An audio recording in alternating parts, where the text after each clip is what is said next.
Okay, so I do nutrition, I do statistics, and I travel and teach. And this is all very informal. There's one formula in the whole thing. And stop me, I've got plenty of time here. I will go on about stories. This is a failing of mine. I love telling stories. And as my grandfather used to say, never let the facts get in the way of a good story. So he also said never drink rye whiskey, but he was a different kind of fellow. So this is me in the Antarctic Peninsula about 7 years ago at Neko Bay. And so naturally, of course, this thing doesn't work. Let's see. This is the slider, and I am cursed. I can hit the buttons, no worries, assuming they work. Yeah. Maybe I can hit the buttons. Whoops. I know what the problem is. There we go. Maybe this thing will now work. Oh, good. All right, so I was born in Japan. My father was a judge advocate general type guy. JAG, the TV show JAG. Well, he was one of those guys, but he wasn't quite as good looking. And I was born in 1949. That's my mom, just after I was born. I have a niece who just delivered a little kid in the Netherlands, and they have a picture of him getting his bath in a sink, and that's me getting a bath in the sink when I was one year old in Yokohama. And then finally, I really like to cook. I'm enthusiastic, if not very talented, and I started cooking at age 3. There I've got an owie, a little burn that I accumulated. So in the military, as many of you know, there's a tendency, my dad was in the Air Force for 30 years. We moved a lot. He actually moved to Japan in 1945, right after the war, and stayed until 53. But I was there from 49 to 53. He was then stationed in the Pentagon in D.C. for 4 years. And then we moved to Wichita Falls. Everybody know where Wichita Falls is? Yeah, way up there. A great place to be from. No, it's a nice town. And this is my siblings on Easter. Then we were transferred to Ramstein, Germany, and I fell in love with Germany back then. I think Germany's a great place to visit. And we were there for 2 full years, and this is a picture of us getting off the boat. We took boats back and forth, and this is me and my dad and others in the rear, disembarking from the SS United States in New York. It looks like a nice picture. Turns out that at that point in time, I got terribly seasick. I got sick in cars. It was terrible. And so I mostly spent 3 days in a 5-day passage in the bunk asleep. We then moved to Omaha, Nebraska, to SAC headquarters, where we were there till about 1970 for 4 years. And then we moved back to Wichita Falls. By that point, I'd gone to college, and my parents remained in Wichita Falls the rest of their lives. I went to school at UT in 1968, and I wanted to be a history major. Because my father was a lawyer, my grandfather was a crooked judge, and I thought that would be a lot of fun. And then I started taking a history course, and I realized I didn't like history courses. I like history, but I didn't like the history course. So I lasted in my major for 1 month, and then I had to think to myself, what do I want to do? And I had this fantastic calculus instructor. He was South African, and he had a very, very severe stutter, but he was the sweetest man imaginable, and he gave wonderful lectures. And so I said, that's kind of fun. So I became a math major. It was probably a good choice given my personality. I got my BS. I got my BA. I didn't get a BS. In 1971, the University of Texas did not have any statisticians on the faculty at that point, which is a bit shocking. So I took Stat 211, the equivalent of 211, from a person in educational psychology. And then I took Stat 212 from a visiting professor from India. He was there for 1 year, and I Got it. And I thought they were great. They were great instructors. And I loved the topic because I could tell my mother what I was doing. Now, I had to make up, since I really didn't know what I was doing. I made up things, but I thought it was fun. I could explain it, probabilities, inferences, and stuff like that. And I love algebra. I really, really like algebra and calculus. And it's something I'm pretty good at in terms of algebra. And so I love the whole thing of taking stat courses. I then went to graduate school at Purdue in Indiana. It's a big state school, about half the size as of this one, and got my PhD in 1974. And I think the thing I most remember about getting a PhD in statistics, other than, yay, I'm done, is I did my final exam, the defense, in early April of 74. And my wife and I bought a Honda, some really small Honda, and we just started driving west. And that's something you should do. When you get done, don't go immediately to work the next week. Go somewhere, have fun, see what you want to do, because once you start working, it's kind of hard to take a month off and just wander, because you'll have numbers of days that you have to sign on for vacation. So we traveled, and we kept traveling. We stayed with friends, we camped, we stayed with relatives of friends, we stayed with their friends, and we lasted out there in the West until our money ran out. And then I went and got my first job. This is Medicine Bow, Wyoming. Has anybody been to Medicine Bow Peak? It's just outside of Laramie, about 60 miles. And it's a beautiful mountain range with a great little fishing creek river there. So I did that, and then I took my first job at the University of North Carolina at Chapel Hill, or UNC as it's called. And remember, I grew up in Texas, and there are lots and lots of pine trees in North Carolina. Now, East Texas, like the piney woods, is much like North Carolina. And I hate pine trees. You could never get a view of anything. And if you're in Wichita Falls or anywhere in northwest and north central Texas, you can always see this big blue sky. And they talk about it's blue and all that, and their school colors are blue and white. But my brother went, he had just been in Vietnam, and he came to visit, and he left after 2 days because he felt claustrophobic in all the pines. That's my mom in 1978. So that's me. I mean, I hope you'll see, I enjoyed being a statistician. I enjoy being an academic statistician. And I've worked in all sorts of places with all sorts of people. And what I like is people coming and asking me a question. So I don't just sit in my little office. Well, it's a big office, okay. I don't sit in my office and just make up problems. Because, first of all, that's dull. And secondly, you don't go into statistics so you can make up theoretical problems. You go into statistics so you can solve real problems. And then they'll come and they'll ask me a question, and you'll see the next slide. And sometimes they're simple, sometimes they're not. Then I try and develop statistical methods to solve the problem. Okay, so that's what I do. I get a scientist, an epidemiologist, buddies who come and ask me questions, and then I try and work with them to solve their problem. I've done okay on that, I think. And statisticians learn very early, and you will learn very early as you become, I hope, professional statisticians.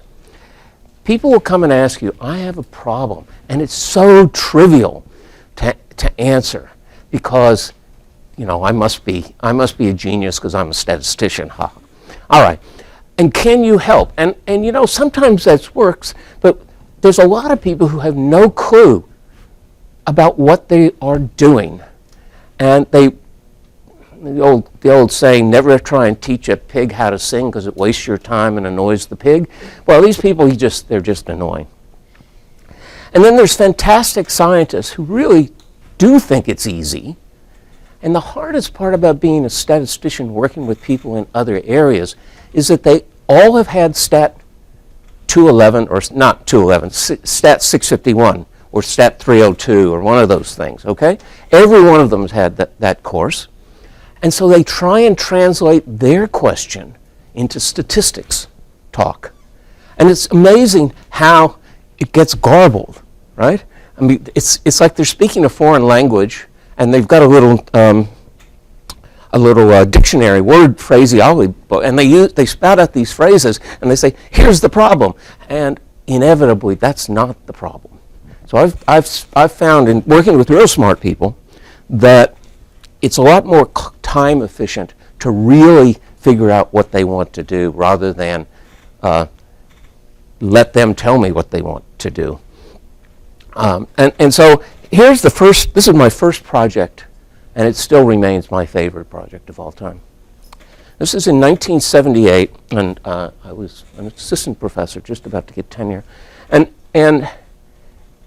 two of my senior colleagues come in to my office and say, Carroll, come here, we want you to talk to this guy. So this poor guy, a very distinguished marine biologist named Dirk Frankenberg, who's since passed, but he's sitting there in this room, conference room, and the two full professors walk in and they say, this is Carroll, and Carroll was 27 years old at the time, and this guy's like 60, and he's really famous, and so then they walk out of the door, and the thing I always remember about Dirk is he didn't say, gee, you look too young to be able to do anything. And so he wanted to know, Pamlico Sound in North Carolina is where a lot of the shrimping is, and he wanted to know, how many brown shrimp are we going to harvest this next summer? So this was in January of 1978.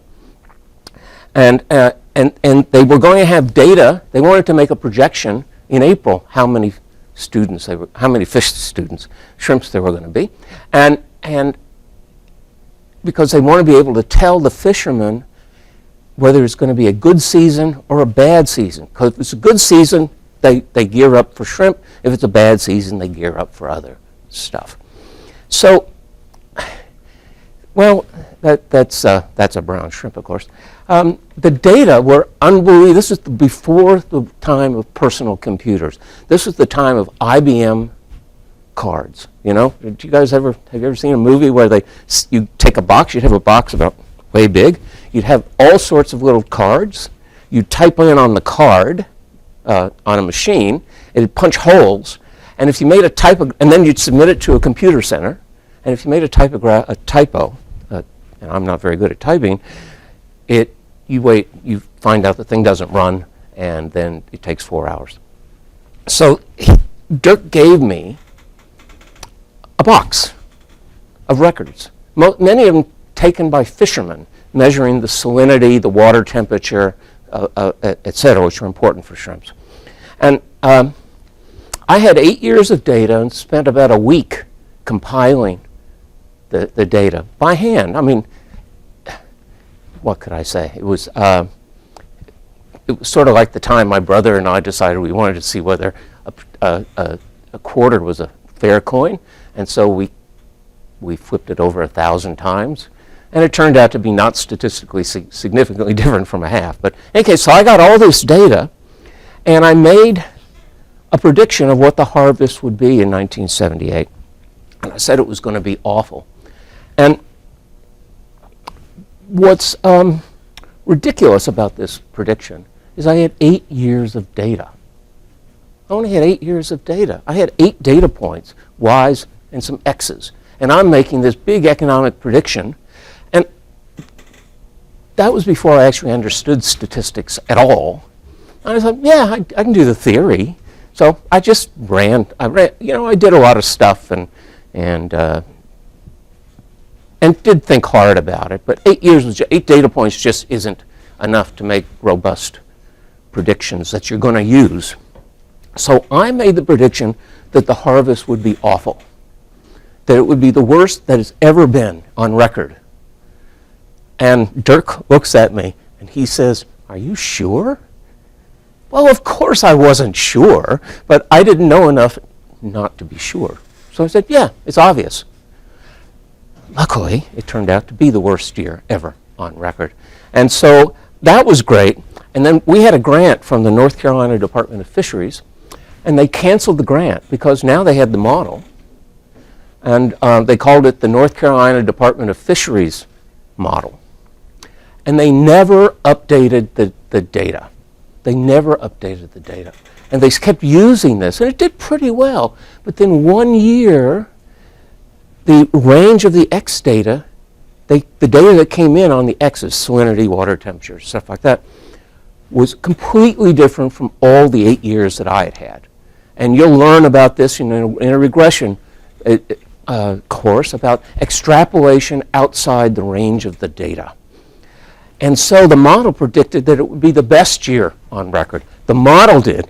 Raymond Carroll had nothing to do with it. It turned out to be the exact opposite. It was really a terrible year. And so they changed the name of the model to the University of North Carolina model and blamed us. What can you say? All right. Then later with Dirk, David Rupert and I, my buddy, were asked to investigate the overfishing of Atlantic menhaden on the Chesapeake Bay. The menhaden are not edible fish. They're bait fish. And they're eaten by striped bass in the Chesapeake. They're ground up too. They're also used as fertilizer, and they're also at the time were useful for making perfumes. Very, very, very oily. I don't know. I think that's an ugly fish, but then what can I say? So this time we actually had data, and we were asked to, and they were overfishing the menhaden, and the population was crashing. One of these ecological things where you harvest too much, and there's not enough babies out there. And so what did we do? We said, well, it was kind of odd. You didn't need to do statistics, although we did a lot of it, to say that you got to stop fishing the menhaden for a while to let the numbers of menhaden go back to a normal range. Well, now how popular were we? Remember, there were fishermen making a living from catching menhaden, and we were not very popular, to put it mildly. And it was the U.S. Department of Fisheries, whatever it's called now, and they decided, well, they didn't really like our predictions because they would never fly. Well, then it turned out they eventually did shut down the fishery, but not because of the menhaden. Look at it. It's not like a cute little fuzzy thing. It was because of the striped bass. Striped bass are very popular sports fishing. Lake Texoma has striped bass, stripers in it. I think it's the only lake in Texas that does. And because the menhaden were the primary food source of the striped bass, the crash of the menhaden fishery caused the striped bass fishery to crash. And so they had a complete moratorium on striped bass fishing, public or private, commercial or non-commercial, for 5 years.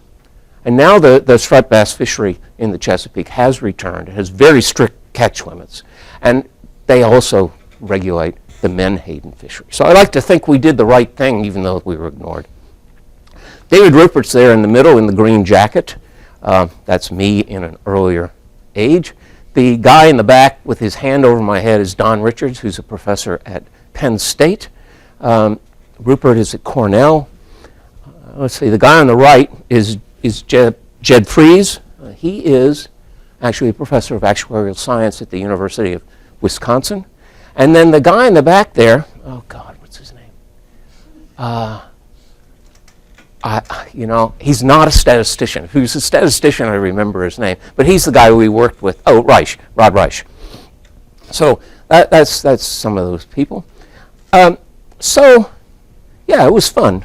Guys want to ask any questions now? Or? I can go on forever here. I mean, I'm quite happy to do this. It's like I really enjoyed, yeah. When you were doing the original problem about the brown shrimp, you talked about like the water salinity. Did you personally have to learn about the salinity, or did you have some other experts come and explain how that worked for you? Yeah, so that's where your clients come in. So Frankenberg was a real expert on this, and he said, I think that salinity is a really critical part of the shrimp harvest. The the shrimp were in an estuary, and there was a river, I've forgotten the name of the river, and so if there's too much rain, the salinity would go down, and that wasn't good.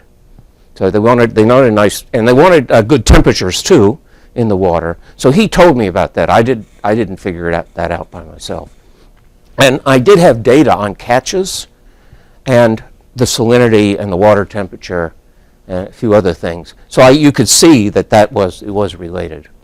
Yeah. So no, I with a lot of, you work with people and you have to assume they sort of know what they're doing, because for me to become a marine biologist would never have happened.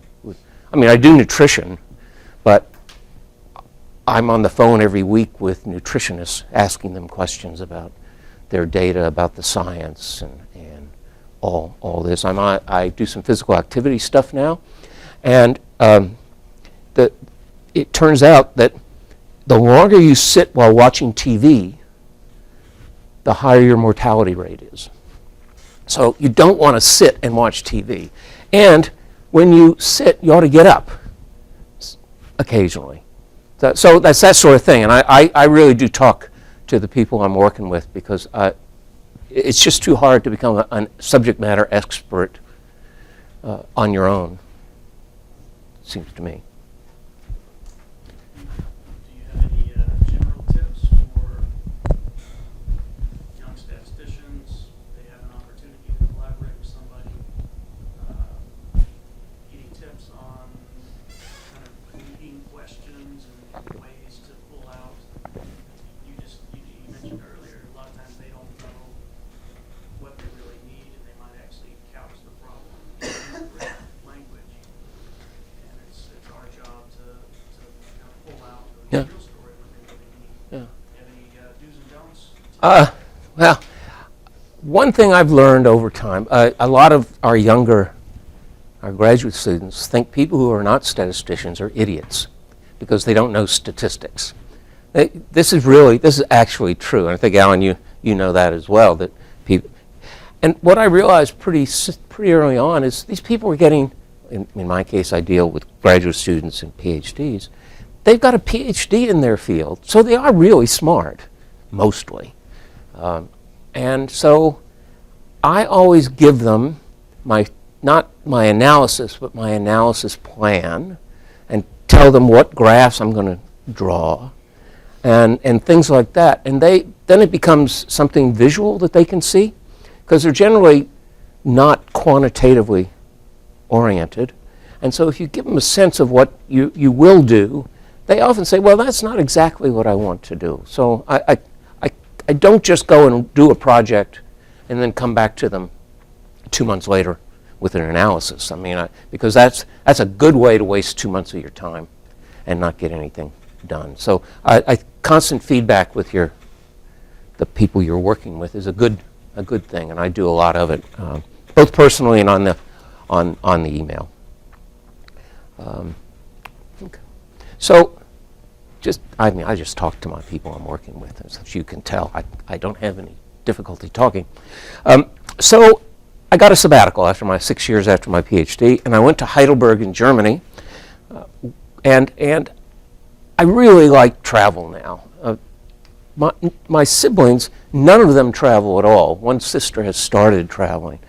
And here I am, the outlier in the family, because I travel all the time. I've lived besides the 2 years we lived in Germany as a family, I've lived another 3 or 4 years in Germany working with people around the country. And in 1980, before the fall of the Berlin War, I was invited by the East Germans, the Deutsche Demokratische Republik, to give a talk at the University of Jena. Jena was the thing where, I think that was Goethe was from Jena. Or it could have been Schiller, one of the two. And so I come back to Chapel Hill the next year, and I got interviewed by the FBI, because at the time the East Germans were trying to recruit people. Now, why they'd want to recruit a statistician, I don't know, but no, so it was nice. I got interviewed. I've been to East Germany before the fall 3 times, and each time I had a nice little interview with an FBI agent. It was a shocking place, by the way. just a shocking place. There were no colors in East Germany. You know how the houses here have different colors, and there's that nothing is all uniform. In East Germany, there were no colors. Everything was the same color. It was drab, and it's awful. Okay, well, after I did my sabbatical there, I spent a year and a half at the National Heart, Lung, and Blood Institute. Do people know what the National Institutes of Health are? Do you guys know? That's the major research organization for health in the United States. It's located in Bethesda, Maryland, just outside D.C. It's a massive organization, just a massively large organization filled with scientists, and it gives grants, which is good since I have one. So that was a lovely time, and I was asked two questions while I was there. And the first one is something, that's my other love, is this problem. You guys are going to do regression analysis, right? At some point in your career, and you're going to have a y, and you're going to have an x, and you want to predict y from x, okay? And sometimes the x's are multivariate, and usually they are. Sometimes they're univariate. And so he said, well, you're trying to predict a response, right? I said, yeah, that's what regression's about. He says, how come nobody thinks about doing regression on variances? Yeah, I don't know. Why don't people, nobody did regression on variances. In other words, to try and understand how the variance of a response depends on your predictor variables. There's lots of things like this. This problem is all over the world. It's also in genomics. It's in building assays. It's in econometrics. There's a good paper by an econometrician a sociologist, who wanted to predict what was it that was influencing recidivism among former prisoners. And so they wanted to do a regression model, but to measure the variance. So we figured out how to do it. It's not that hard to do. Once somebody asks you the question, this is one of these questions that I knew the answer immediately, how to do it. But I had never thought that it was a problem that anybody would be interested in. So Rupert and I wrote this nice book. It came out in 1987. It's not it's a statistics book, what can we say? But that book still sells about 100 copies a year, and I get $1 of royalty for each copy. And I started checking into who's buying this book. It's 20 years old. It turns out they're all library replacements. So there was a lot of people were stealing my book. And you have to be in my generation to know there's a guy named Jerry Rubin who wrote a book called Steal This Book. And so I've made a fair amount of money from people stealing my book. And of course, if you go over to the library and see it, steal my book. All right. So what we do is we just do regression on it. We did a little bit, but still you can do this with LM and R for linear models in R, and it's really easy to do. And it turns out later that quality control people realized this was a problem. And in quality control, if you're manufacturing something, you want to get it to have the right specifications, right? So your nails should be 1/4 of an inch long, but you also want to make sure the nails don't vary in length a lot, right? So they wanted to know what factors both influence the mean length of the manufactured nail, but also what influences the variability. And so this became known as the Taguchi method. Although born in Japan, I don't speak Japanese, but it was the Taguchi method, and it's been very, very popular since then. The other thing was an epidemiologist came into my office. The rest of the statisticians, I was just a visitor, were at a retreat, and I wasn't invited.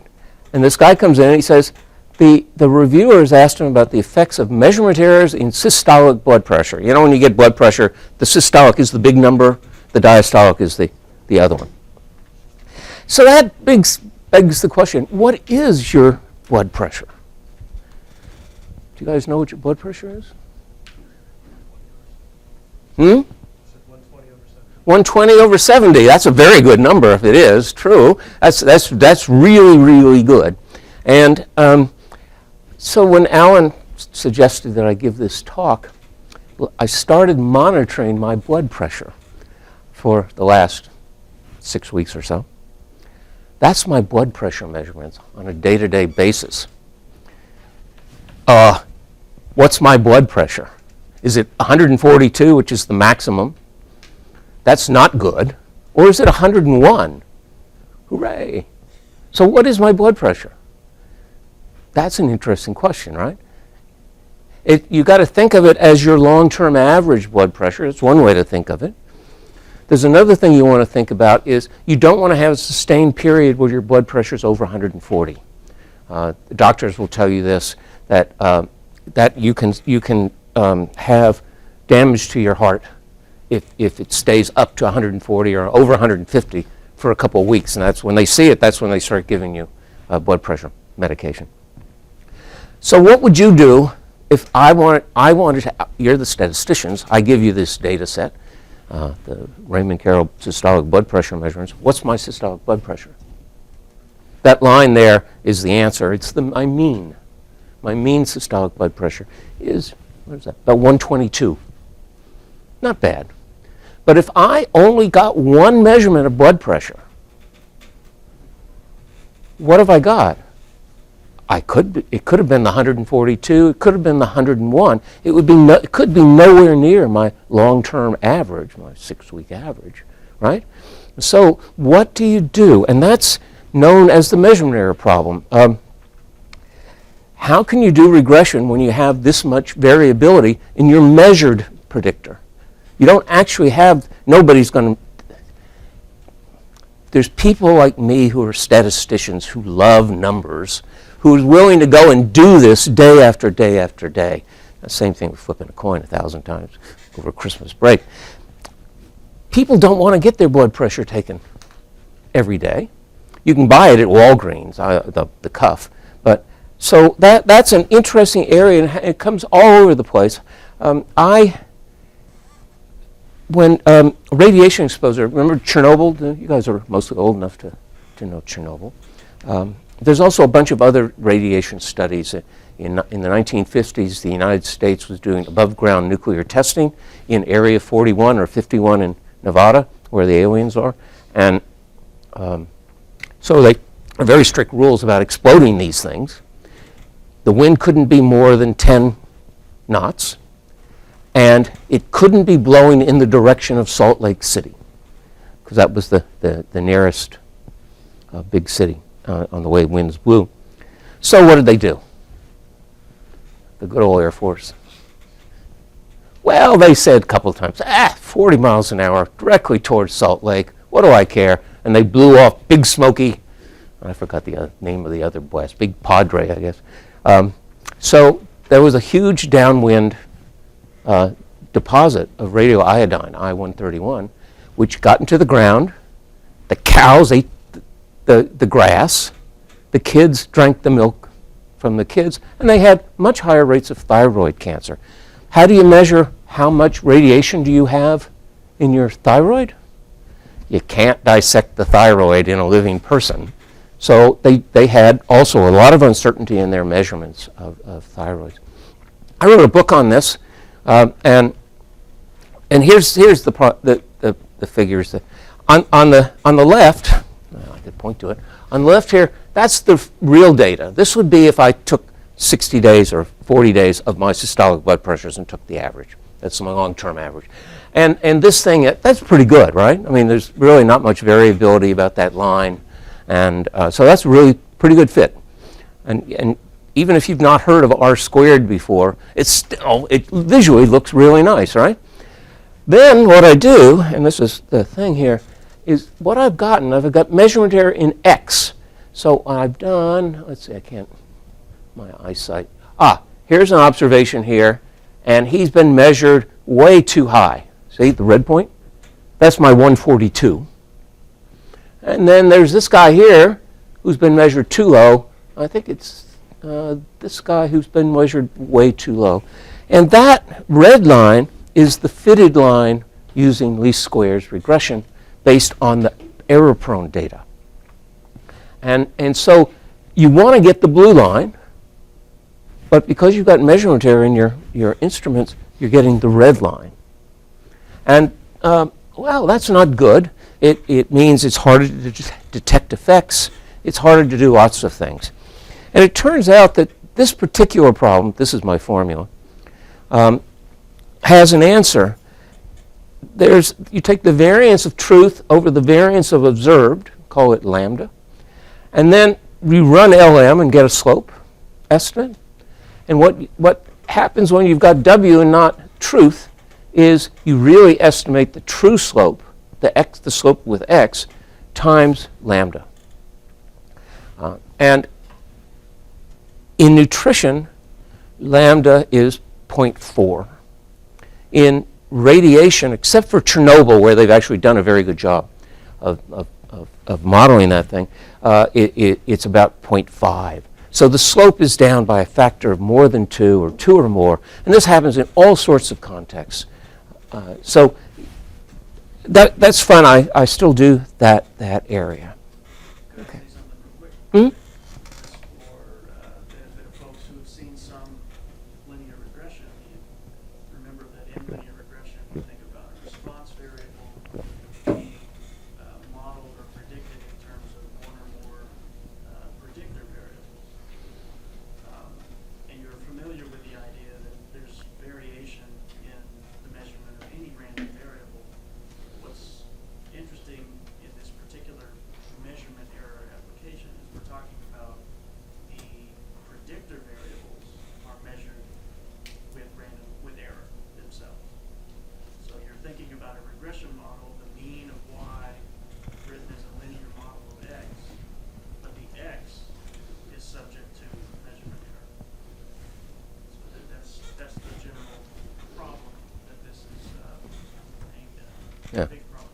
It's a big problem because in terms of getting statistical significance, finding results, it really lowers your ability to find results. In fact, in nutrition, they went years and years and years trying to find statistically significant results for various nutrients in foods at predicting cancer. And they couldn't do it because of this uncertainty in measuring diet. I'll come back to that. So I moved to Texas A&M in '87. This is my 30th anniversary here. To say that I had the travel bug was a great understatement. And so in 1987, I went to Australia for the first of 25 visits. I've spent about 4 years of my life there. The guy on the left is my favorite kangaroo picture. This is my Qantas picture, taken in Namadgi National Park outside of Canberra. And the picture of me there in a different age is actually at the back of my house that I was renting. And it's a view over of the mountains in Canberra. Australia is thought to be mostly flat, right? What do you think of Australia? You think of the outback and blah, blah, blah. But on the southeast part of the country, it's very hilly. There are mountains, not high ones, but it's a very, very, very beautiful country. So it was fun. Then, this is my Germany trip. On the left here, it says Rupert's Bus Company, and Rupert was my friend, right? So I took this picture so I could send it to Rupert. And then on the right is a friend of mine, Nick Mueller, overlooking wine fields in vineyards out west of the Rhine. And Nick Mueller is a biochemist. He's retired, and he is the guy who invented the production method for Viagra, the male erectile dysfunction drug. But he actually, to make it commercially, they had the drug, they had the formula, but it had to be made in a way that wasn't too expensive. So he was the guy who did that. And then I've spent time in South Africa. This is a picture on the right is a picture of me in front of the president of South Africa's house. This was in the apartheid eras before the liberation of South Africa. But I played on his golf course. And does anybody here play golf? Yeah. So the president, I have this rule that if you don't like your shot, well, that's okay. You just hit it again or kick the ball or any of that sort of stuff. It's fun, right? He had a very strict rule that you get kicked off the course if you took a mulligan. And so, well, I didn't, and I had a terrible score. And then the other one on the left is taken after the fall of apartheid, and that's a raptor rescue center.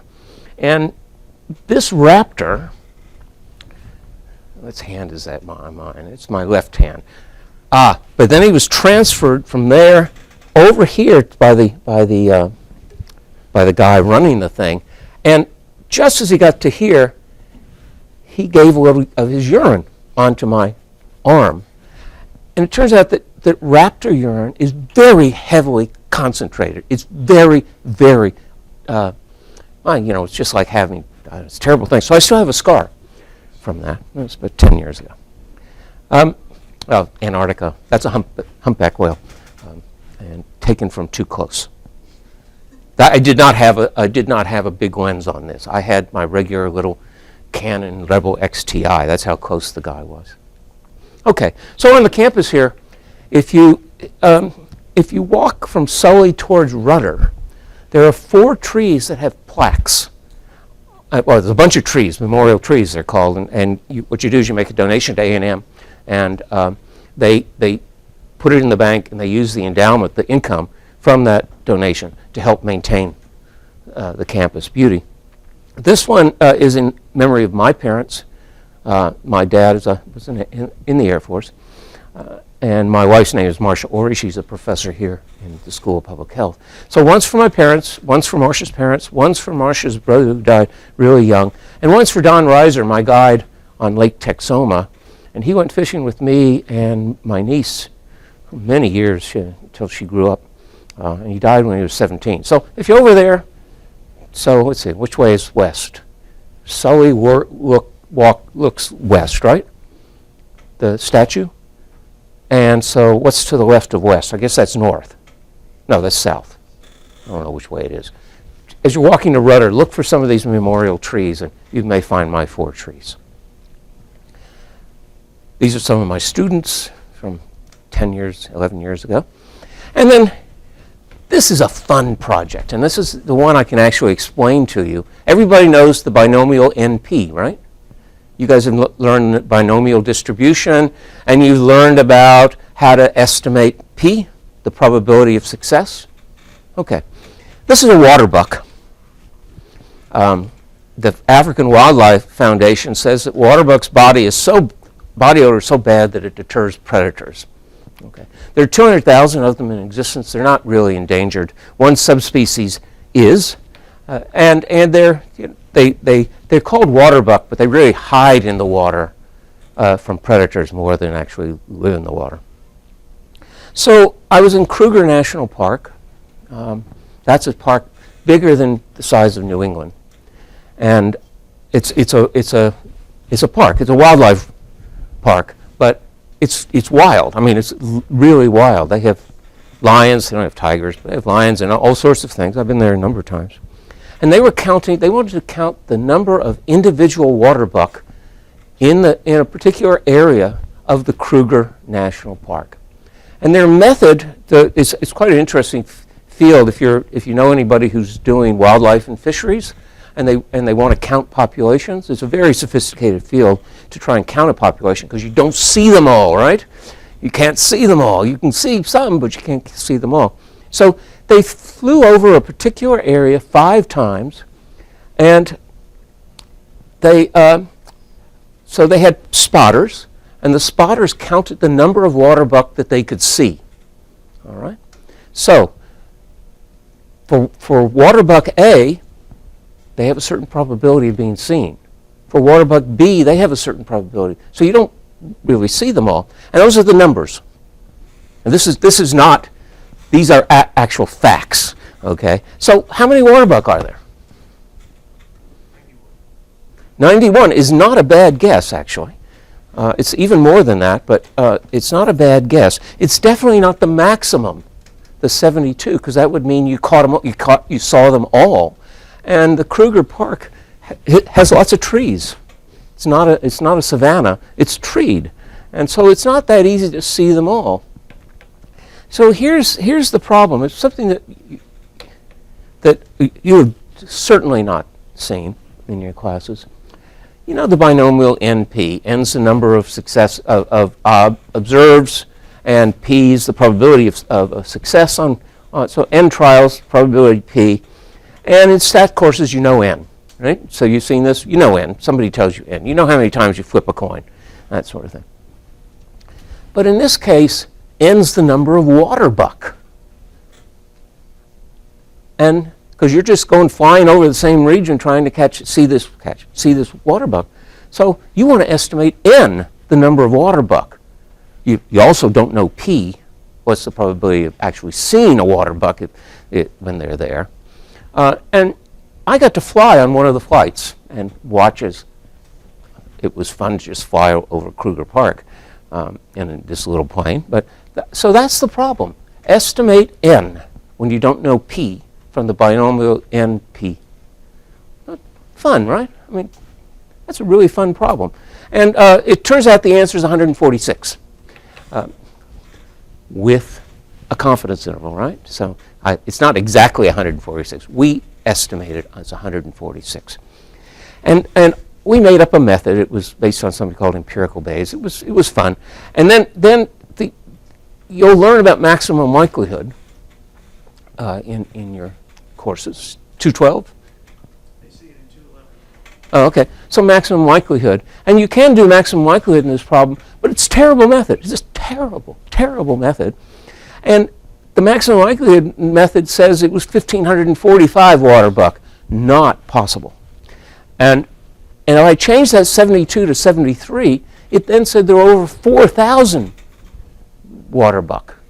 So you'll see the wonders of maximum likelihood, but it's not always wonderful. This is a particular problem that's called an irregular problem. And I don't know, I think 146 looks pretty good, huh? That's what they thought it was, yeah, around 150, 200. So I got a paper out of this. I looked it up the other day, 2 days ago, and it's 4 pages long in a statistics journal. But that was really fun. All right. Then there's this other guy, Arthur Shetzkin, who's now passed away. He asked me a question. I'm doing this study. I want to do a study. I'm going to do this study. And diet is hard to measure. You know how they measure your diet? So if I asked you, how many calories do you eat per day, on average, what are you going to say? How are you going to count that? Well, one way. You add how many calories you had over a period of time to find the average. That's what you want to do, in fact. You want to measure calories repeatedly, measure the diet repeatedly, just like in systolic blood pressure, you can take the longer term average and get a really good predictor and start getting pictures like the blue picture that we just had. Because here's what they do. They ask you, what did you eat yesterday? That's one method. It's called the 24-hour recall. And you think, yesterday? Well, you actually can remember what you ate yesterday. You don't think so. But they have these very sophisticated multi-pass methods for measuring diet, and it's called dietary recalls. Those are expensive and not often used. The other one in Shetzkin's study was a food frequency questionnaire. If you guys ever, if you remind me, and I'm on obviously the Stat Department website, or you can just Google Raymond Carroll, and there I am. Food frequency questionnaires, they're questionnaires, just like taking, or it used to be when I was taking the SAT exam. I don't know what the SAT exam is like now. And you fill in, little bubbles with a pencil. And one of the questions is the pizza question. I wish I had put this here. It's so cool. The first thing is, how often do you eat pizzas a week? How often? Too often, but I would say 6 pizzas a week. Well, yeah, Yeah, and that's what people will. There's actually one of the approved answers is every day. That's one of the possible versus never. And so that's the pizza question about how much do you eat. Then there's the question that you answered: how many pieces of the pizza do you eat? So do you eat the whole thing? Yes, of course, it's obvious. I mean, that's one of the answers you can put in, too. It's very hard to put down. I make pizza at home, and it's pretty hard to stop once I get started anyway. And the third question is, how often do you put meat on your pizza? All the time. Or you may, I sometimes don't when I go out. So that's supposed to, think about it this way, that's supposed to summarize your calories from pizza, the saturated fat from pizza, the protein from pizza, those three questions. Well, that's not actually observing your pizza behavior over the long term. So the three frequency questionnaires have a lot of error in them as well. And this is also a true story. We did this modeling and came up with the idea that we needed a sample of 200,000 people, 100,000 men, 100,000 women. And I was sitting there thinking, now this was not a statistical thinking. I'm thinking, they've done a bunch of these 100,000 people studies and they never find anything.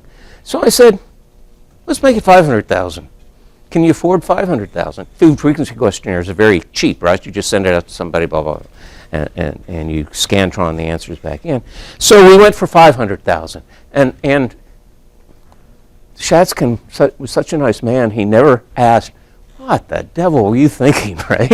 I mean, ugh. But that's what we got. We got sample size 500,000, 300,000 men, 200,000 women, and we get results. Diet influences cancer, mortality, diabetes, coronary heart disease, all sorts of things. And this is the first study that ever found anything consistently with relationships between diet and health. I've worked with people here who are nutritionists on, they're in the Department of Nutrition and Food Sciences, Joanne Lupton and Nancy Turner and Rob Chapkin. And this is where in your colon, there's cells, right? There's got to be cells. There's got to be something there. And where the cells live is in these little valleys called the colonic crypts. Let's see. My eyes. Here they are. See this? Those are cells. Those are individual cells. There's about 33 of them in each crypt usually. This one has a few more. This is where the bottom is the stem cells. The middle is the proliferating cells, and differentiating. The top is the proliferating cells. And and it's much better on this other side. I couldn't see that. You can see things.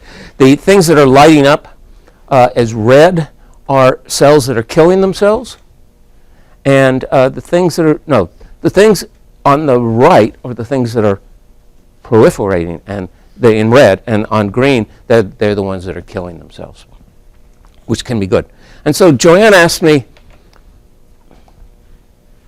They give these animals. This is an experiment done here, and they give these animals diets. They give them the potato chip diet, rich in corn oil, and then they give them the I'm eating fish diet, fish oil, and they expose them to a carcinogen.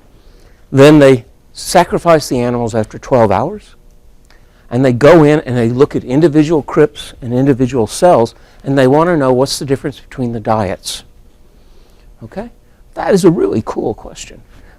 How do they compare in terms of DNA damage, repair? Your cells, if they get damaged, have to repair themselves, or they should be killing themselves if they're damaged. And how does this depend on where you are in the colonic crypt? Okay?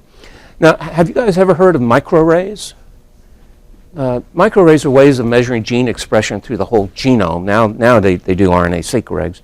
But you can do this experiment. Don't expose them to a carcinogen, and you find that the animals eating the corn oil are different from their cell expressions are different from those eating the fish oil in lots of different ways. And this is a set of the data in, what the heck? on the top left is a fish oil diet at the top of the crypt. Of attic levels, those are measures of DNA damage. Looks like they're pretty different, doesn't it? The top row. That's just after 12 hours after you give them a carcinogen. There's the attics. No, this is not damage. That's a different. MGMT is a repair enzyme. So this is the repair enzyme. And so you can see on the left that the fish oil diets are repairing themselves a lot more than are the corn oil diets. And in the one at the bottom is apoptosis, programmed cell death. They're exposed to a potent carcinogen, they should do. And so there you see. Okay, so I think I'll stop here. I've got lots and lots of different stories. I do want to stop, though, with a cartoon. There we go. Pearls Before Swine is the funniest comic I know. And this is actual real comic. What are you doing? Putting up my homemade Texas A&M Aggies flag. Since when did you become an Ags fan? Since I saw their logo on something, I thought it was an ATM machine. Now I just like the way it looks. And, that was my reaction too, by the way, the first time. Well, yeah, they're colored, but their colors are maroon and white, not green. So take it down before some Ags fan thinks we're morons. I didn't know. Can I put up my Mia Hamm poster instead? Dude, she hasn't played soccer in years. So you don't like this either? No, I don't. Rat is the cynical one in the strip. Pig is the really stupid one. But she's so great, and so is the flag. I mean, how can you not love them? Because I don't. But why not? Because I do not like green, eggs, and ham. Dr. Seuss, green, eggs, and ham, right? So, and then there's another book by Dr. Seuss, One Fish, Two Fish, Red Fish, Blue Fish, I think it is, but not Dead Fish. Okay, thanks, and any questions would be great.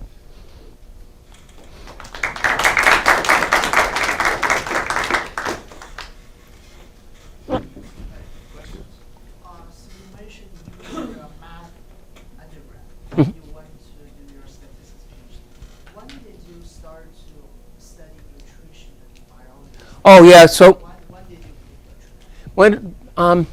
so I didn't make a good point of this. What I've tried to do, because I react to who's asking me questions, and so I've changed my field 7 or 8 times. So at one point I did assays and lots of other things. So when that happened it was a cocktail party here on campus, and a bunch of biologists. And despite what you may think from this exhibit, I'm actually very shy among non-statisticians. And so I was sitting in the corner all by myself, and I saw this woman, a woman sitting in a corner all by herself. So I went over to her and I said, "Who are you?" And met her. She's Nancy Turnan, who's a professor here at A&M in nutrition and food science. And I said, "Oh, Shannon, yeah, so blah, blah." And then I do what I always ask, "What do you do? What's the fun thing you're doing?" And she showed me that picture of the colonic crypts and explained what they were trying to do to see whether fish oil was protective against colon cancer. And so it looked like it was fun data. And so that's how I started doing nutrition. You were a professor already. Yeah, oh yeah. Yeah, I didn't start doing nutrition until when was it? The late 80s, the late 90s, early 2000s. Were you like really good at biology? I did. I actually read some of the books. I went to Germany and stayed in an apartment in the mountains, and spent 2 hours in the morning looking at my biology book, trying to understand what cells were. And I never really got a handle on it, but at least I know the data now and some of the things that matter. Yeah, it was good. It was good, but I never would have thought about it except Nancy showed me her data. Yeah. What's the most significant change in statistics Oh. since you've been there? Yeah, the most significant change has been brought on by the computer and the power of computing. I'm old enough to remember when I was an undergraduate, I went to Texas, well, because it was in-state tuition, And secondly, because they had what was called a very powerful computer called the CDC 6600. And it had lights, like these old movies, you ever seen where they have the lights? They actually had those lights. It was on campus. And I learned how to program in assembler. And then I learned in Fortran and then Lisp. And so I learned a lot about programming and did a minor in computer science, sort of a minor. And, you know, it was hard to do statistics without personal computers.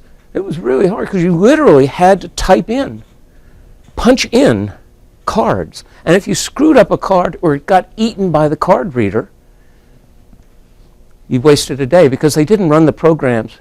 You know, like you guys here, you just want to do a regression, you hit LM Y tilde X, and away you go, right? And then, but there, you put the cards in, and then about 6 hours later, you could go downstairs to the computer room and see what happened. That's hard to do data analysis in that. And that's, in fact, lots of things were done by hand. And the academic field of statistics, the data sets were always very small, by the way. But the academic data field of statistics was at the time almost entirely, completely math, theoretical oriented, because you couldn't do statistics very easily. My thing in 1978, I could have done that in 2 days now.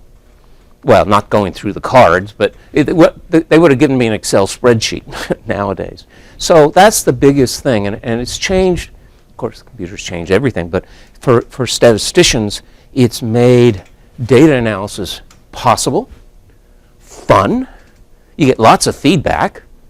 That's not a very good fit, dude. You got to do something else. Or, oh, you must be pretty smart. And so that's for me has been the greatest thing. And it's made the whole academic field of statistics much more interesting. Almost nobody does only theoretical research. Statistics now is about building methods, analyzing data, drawing conclusions.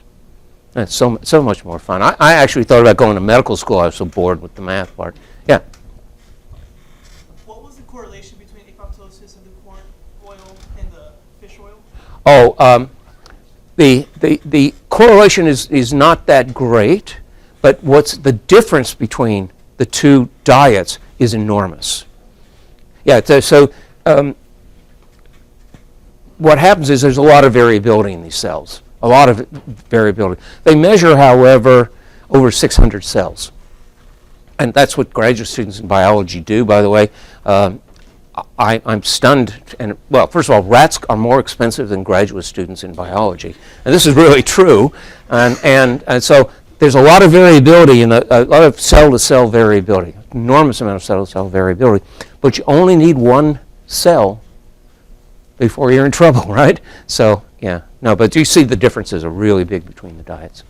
Yeah, I was wondering what your opinion was on the link between saturated fat and heart disease.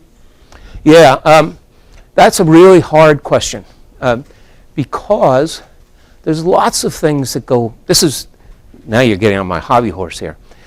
Diet is not one thing. It's not one thing. And what the nutritionists had done, and epidemiologists in nutrition had done for years and years and years, is they'd ask that question. What about saturated fat? Should I lower my saturated fat intake? But that's not all you eat, right? Protein, you got to have proteins. You've got to have fruit and vegetables. And so the newest thing in nutrition is to come up with an eating index that measures the overall quality of your diet and not just the one thing. So saturated fat is statistically related to coronary heart disease, but you have to take it into account with lots of other things. So a good diet is much better than a bad diet. And the same thing's true for mortality for all the well, not for all the cancers, but things like colon cancer, lung cancer. Yeah, it's really a big thing. And it turned out that in the, I can't remember the decade, probably the early 2000s, there was a study called the Women's Health Initiative. And those of you who have mothers who maybe at the time, a lot of older women, your mothers are probably pretty young, but a lot of older women end up taking hormone replacement therapy after they have menopause. And up to that time, it was thought that hormone replacement therapy was very good for breast cancer and also for coronary heart disease. And so it was recommended by everybody. But they did this clinical trial as opposed to self-report, and it turned out that hormone replacement therapy for a large group of women is actually dangerous. But at the side of that, that's a different story. They also had a diet study where they focused on saturated fat, thinking that that would protect against changing your diet to lower your saturated fat would protect you against breast cancer, coronary heart disease, etc. And it didn't. You guys know p-values? The p-value was 0.07. This was a $400 million clinical trial, and they got a p-value of 0.07. And you sit there, you're right, you're shaking your head.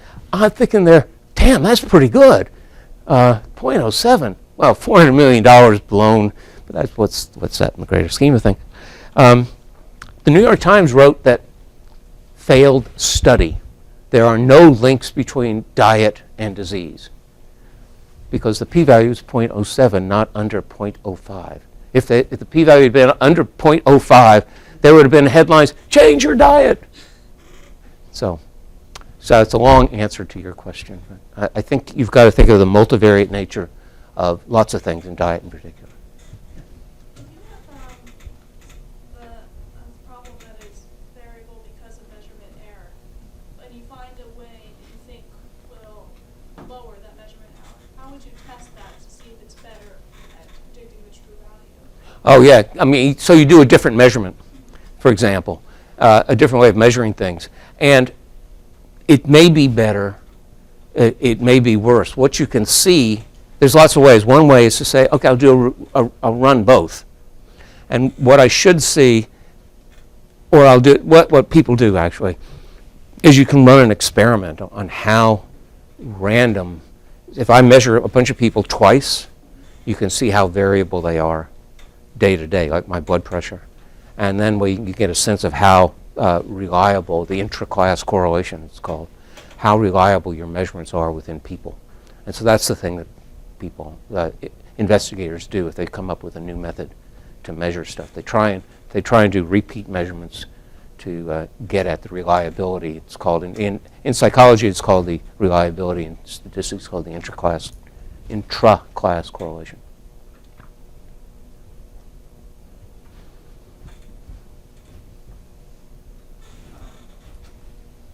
So we've got a lot of young people here just starting out with their studies and career.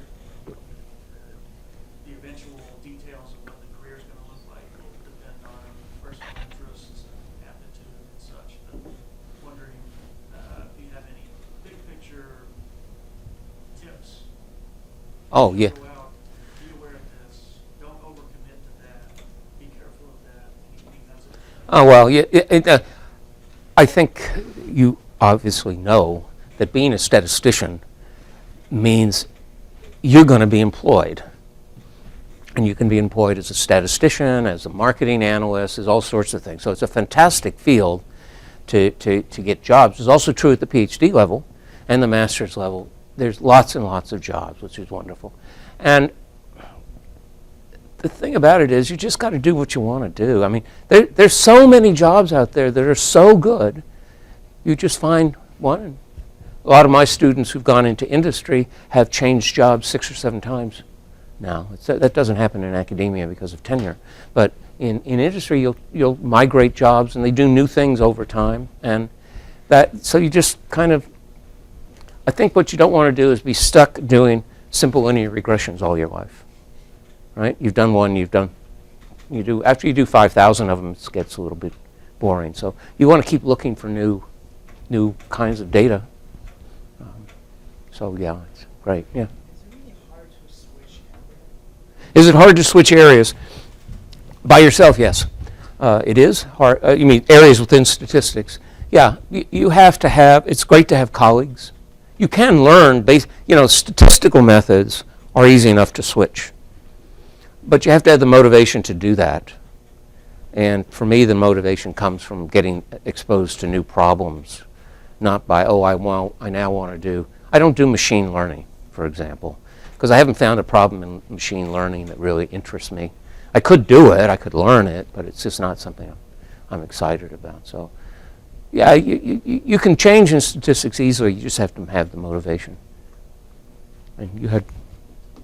At the beginner's level, like right now, are there any opportunities of that we'd be qualified enough for, even just observe or get in like a real world applications? Sure, once you learn R, or if you guys know enough R to do regression, there's plenty of things that you can do as research projects, and Alan is going to organize all that. But I always have things that I need done that are interesting that I don't have the time to do. I have something in physical activity right now that really does need a decent R programmer to push it forward into applications in the world. I have the theory, I have some numbers, but my programming in R is terrible. I program in MATLAB. And so, yeah, if you know some R, you've taken a couple of stat courses, we'll get you into research projects. There's a lot of them too, and people come from all over campus wanting to talk to us and get some help on their projects. And Alan, I'm sure, will be organizing that for you. Those kinds of experiences are really good experiences. Yeah. Well, thank you very, very much. Thanks.